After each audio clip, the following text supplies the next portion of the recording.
Hello, everyone. Welcome back to my bedroom in Clemson, South Carolina.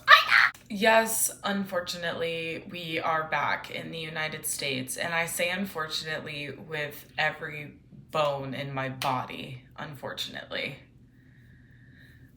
Every bone.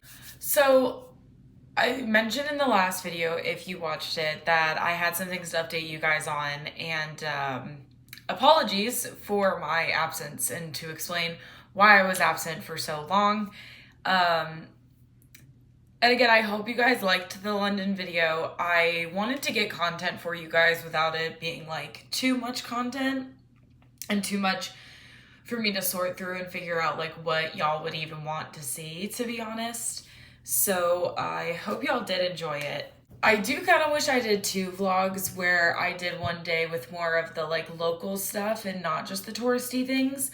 But like, let's be honest, as tourists, we go to see the things that make it a tourist spot, like Big Ben, Westminster Abbey, and Buckingham Palace and stuff like that. I will say the bar that we went to, Waxy O'Connor's, or the pub, that was amazing. I really, really enjoyed that. We did have to wait in a line, which was crazy because I was like getting flashbacks. I didn't know they like had situations where it was a line if it weren't a club. And Waxy O'Connor's was not a club, but it was an Irish bar, and we were there the weekend of St. Patrick's Day. Which I'm so upset we weren't able to stay for St. Patrick's Day now that I like think back on it, because that's my holiday, man. That is my holiday. I would have had so much fun. But yeah, hopefully you guys did enjoy it. I enjoyed making it. Yeah.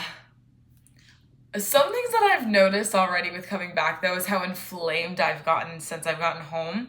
I, in London, was not inflamed at all. I never felt bloated or anything. And now I'm back and I'm like, oh, my face is already puffy. Like, my stomach gets bloated after I eat anything. Like, it's so crazy.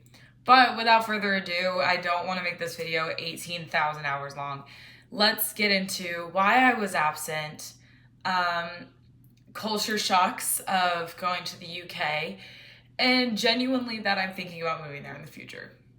And by future, I mean a year. So let's get started. So first things first, I was gone pretty much all of the end of January and all of the month of February. And there's a few reasons for that. I didn't want to go that long without posting. I've said before, and I'll say it all the time, that I don't have a set posting schedule, but I don't want to go an entire month without interacting with my YouTube channel, because then, like, what's the point? Like, y'all are here to watch content if you guys are here, so it's stupid, to be frank, to not post for a month. Unless you, like, have a genuine, like, life thing happening and, like, chaos ensuing, then, like, by all means. But I was gone because I had some health issues come up that I had been kind of ignoring for a while. Since I was, like, 16, I believe, I've had serious anxiety. And I've been battling insomnia since I was about 18 years old. And it finally was just getting to the point where, like, the typical anxiety, like, things that they tell you to do, the practices they tell you to do at home to, like, calm your nervous system and stuff just wasn't working. And yes, I know I'm sitting here with a coffee as I talk about this, which doesn't help anxiety, but I already asked my doctor and I'm good. I'm okay. But yeah, so I was battling insomnia, and it was getting to the point with the anxiety as well where it was really impacting like my like daily life. With the anxiety, it was constant to the point where I was almost debilitated and couldn't do anything without like freaking out. I mean, it would literally keep me inside at all times. And I started to notice that I was getting, I wouldn't say lazy, but very unproductive. I didn't want to go anywhere. I didn't want to do anything. I didn't want to see anyone. It was just, there was so much panic and worry all the time going on in my head. That just really wasn't,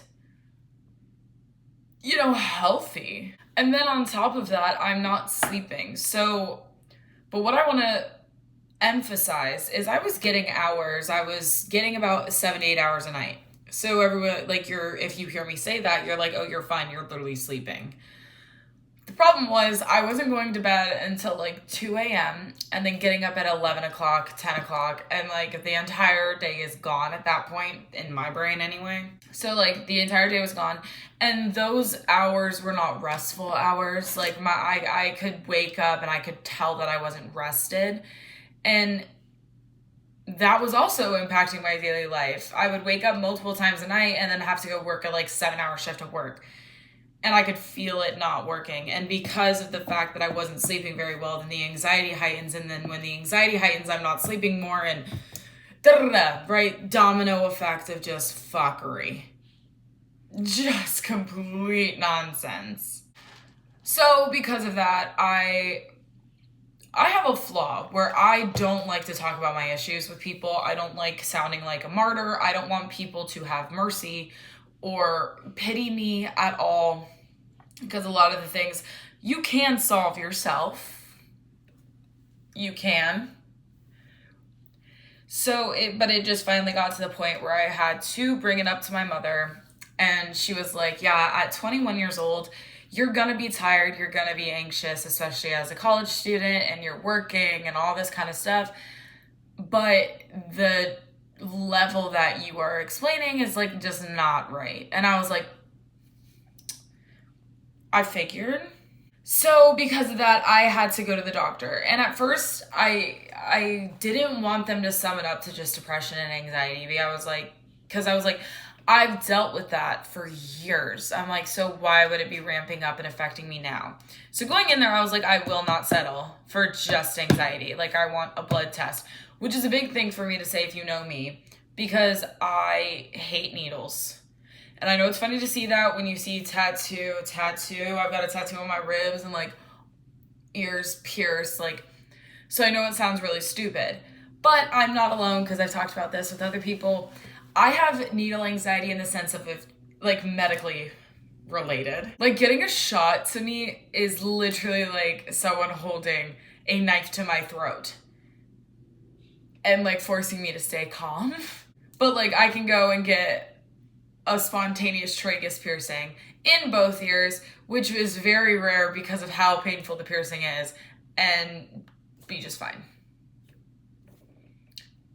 Yeah, this is why I'm medicated now. Yeah, so I went to the doctor, and she basically told me, I told her I didn't want to sum it up to just anxiety or depression. She was like, right, but when we test you every year for your depression, anxiety, your levels are still so high when, yes, college students experience a lot of stress, but you should be trending downwards into adulthood.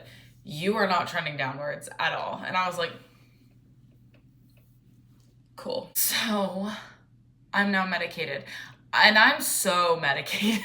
I have an anxiety pill that I take in the morning to keep me at bay through the day. Then I have a sleeping pill. I have a literal pill. It's meant to keep my anxiety at bay so I can stay asleep. And let me tell you, that has worked wonders. It is a type of drug that they also will give dogs when they're not sleeping well. My dogs have literally been on the drug that I'm on. But no, honestly, it's been great. I've been sleeping a lot better, a lot heavier, so I'm waking up very rested. And then the anxiety pill that I take throughout the day has been able to keep my brain calm.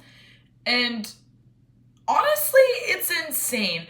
I didn't realize that a normal person's brain could be this quietly calm. It's crazy. Like, I can fully focus on a task now without fearing impending doom.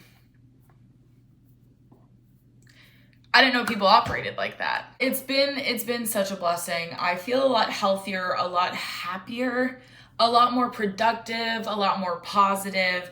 And I've always been kind of a pessimist. I always look at like glass half empty perspective. Like, if a guy doesn't text me back or like doesn't call me when he says he's going to, I immediately am like, oh, there's other women. He doesn't actually like me. Like, da, da, da, da. Now with anxiety, I'm just like, just got busy. Like,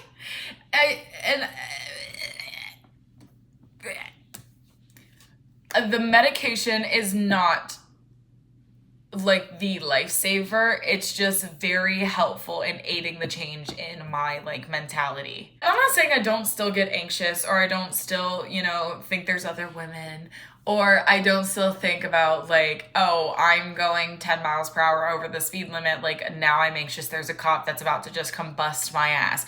I still get the normal everyday anxiety and the anxiety that people like deal with. It's just not chronically debilitating anymore, to where I can still operate and I can recognize that I'm feeling anxiety and then try to shut it down. That's the biggest difference.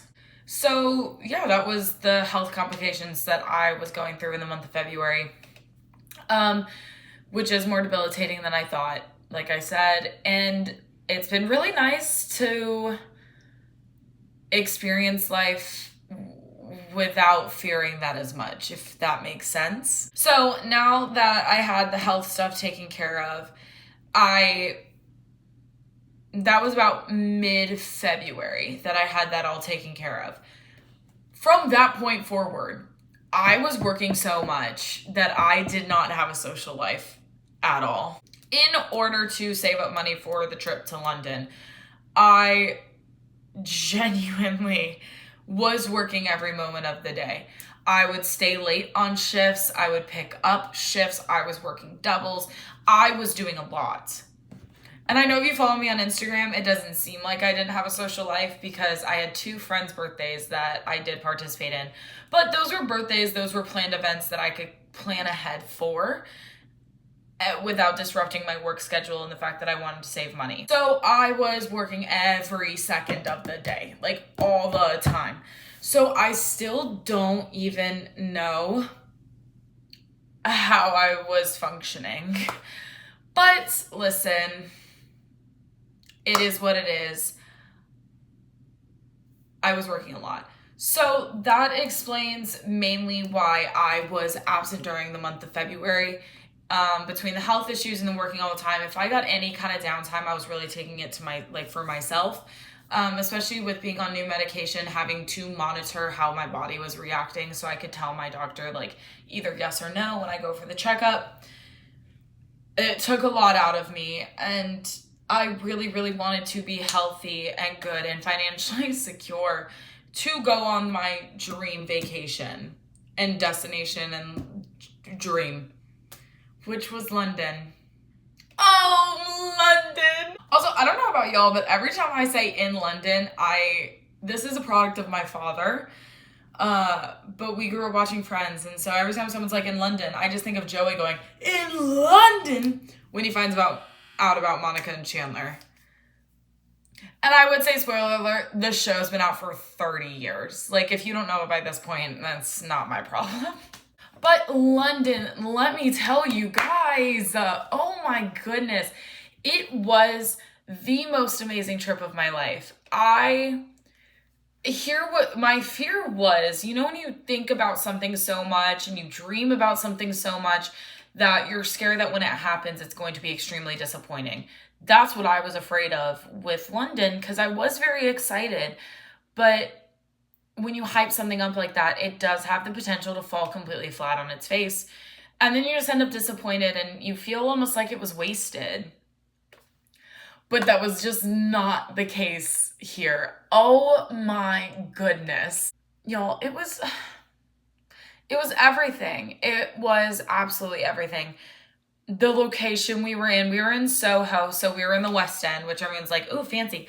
No, I just wanted to be safe, because the East London vlogs and blogs were telling a completely different story. And so maybe I'll visit East London someday, or maybe live there, because financially maybe that's all I can afford.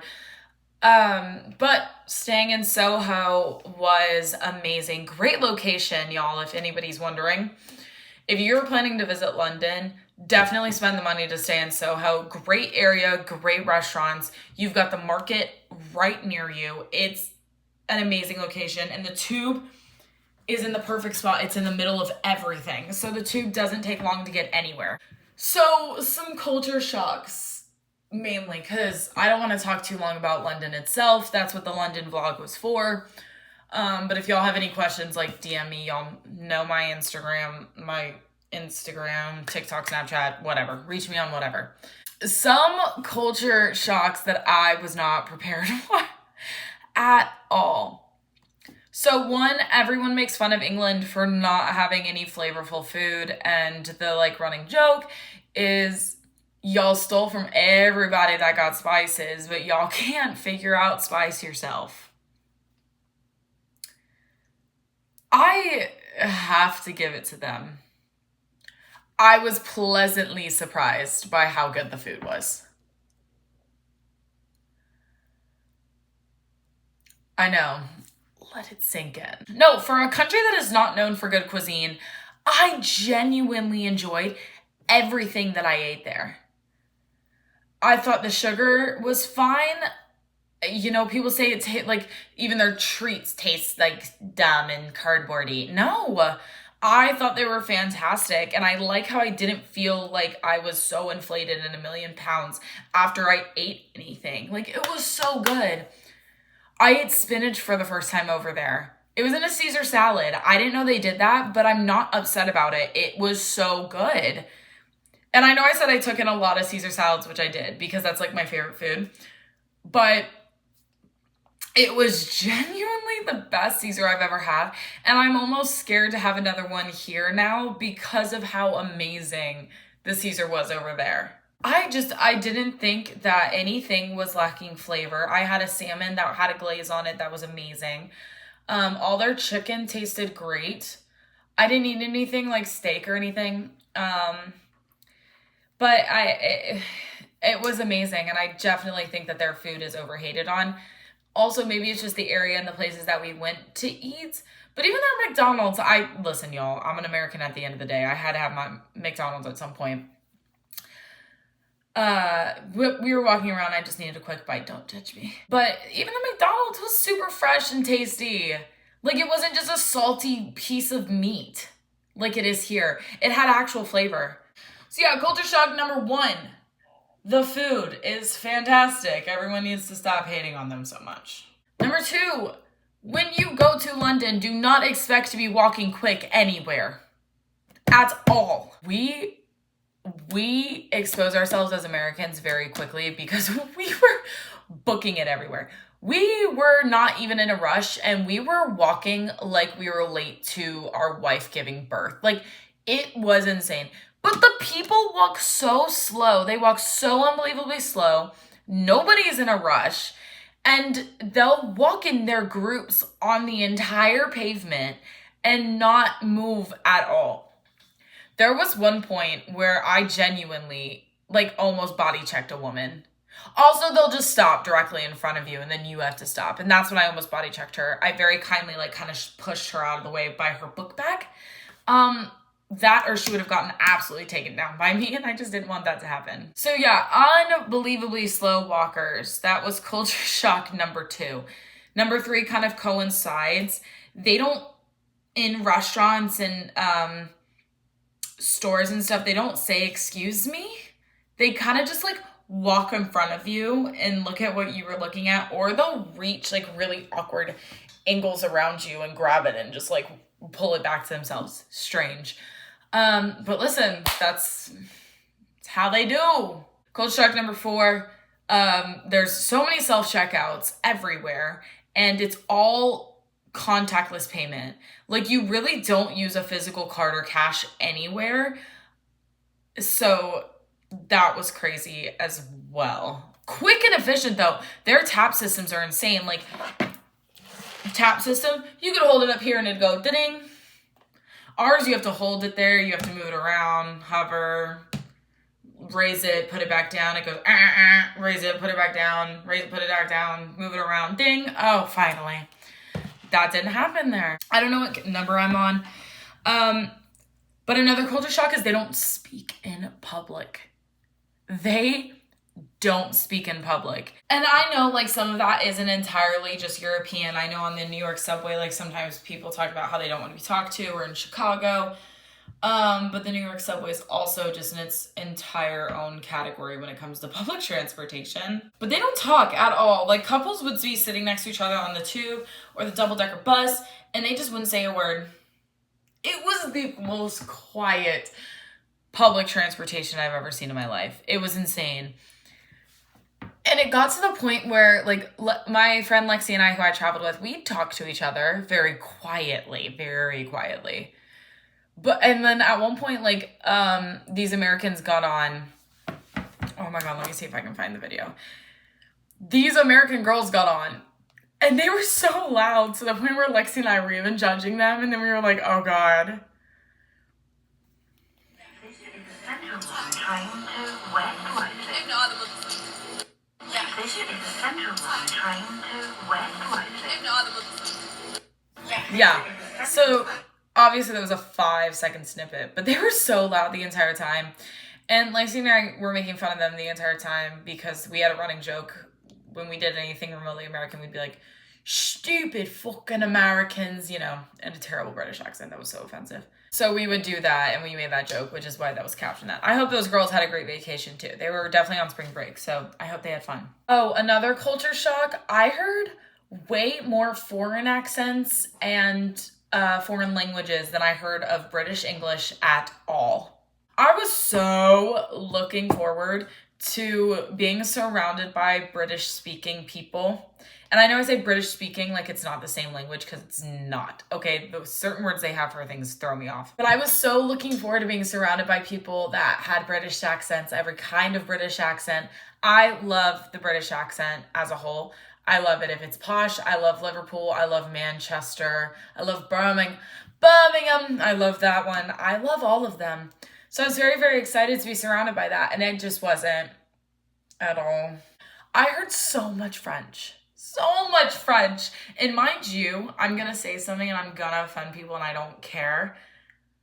The French get the reputation they do because they are so rude. They are so rude. I digress. And honestly, I think Americans, we are loud people. Like, I get that. I'm literally yelling in my apartment. There's no one here. But I think Americans get the reputation of being loud is because no one else talks.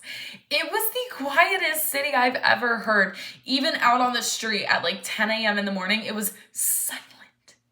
Not even cars making sound. No one was honking horns. There wasn't even a gentle murmur.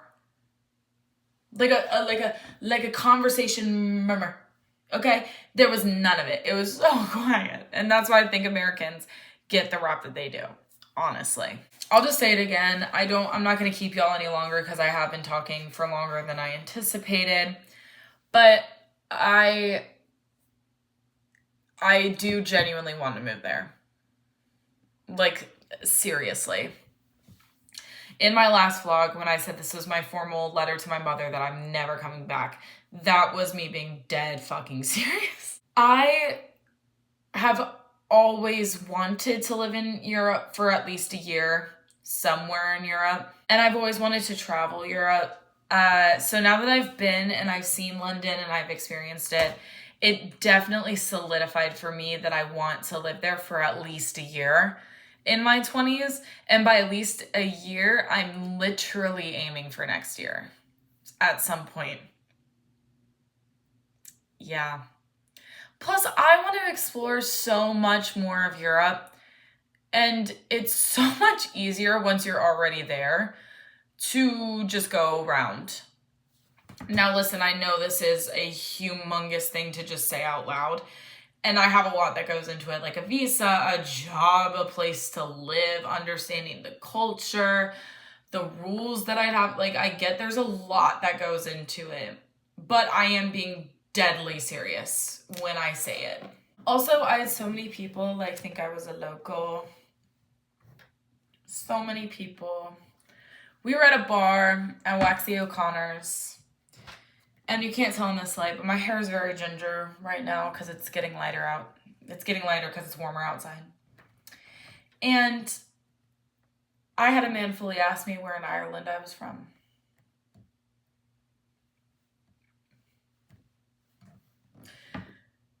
That was so gross. I'm never doing that again. But seriously, I had people think I was a local. I had many locals comment on my outfits saying they were cute, that they loved it. They asked me like where I got certain things. It was great. It was wonderful.